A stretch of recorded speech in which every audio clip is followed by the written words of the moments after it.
हजरत अबू बकर सिद्दीक बैठे थे तो एक शख्स ने ना माज अल्लाह उन्हें बुरा भला कहना शुरू कर।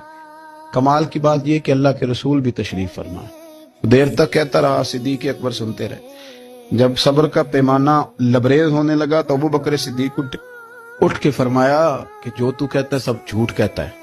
दो तीन जुमले कहे तो अल्लाह के रसूल उठ के चले गए। सिद्दीक अकबर के एकदम पीछे दौड़ा, या रसूल अल्लाह सल्लल्लाहु अलैहि वसल्लम जब तक वो बोलता रहा आप तशरीफ फरमा रहे और मैंने दो बातें की तो आप आ गए। तो हुजूर फरमाने लगे, ओ खुदा के बंदे, जब तक तू चुप था ना, रब ने तेरे सराहने फरिश्ता खड़ा किया हुआ था जो तेरी तरफ से जवाब दे रहा था, और मैं खुश हो रहा था सुन सुन के कि देखो मेरे अबू बकर की शान।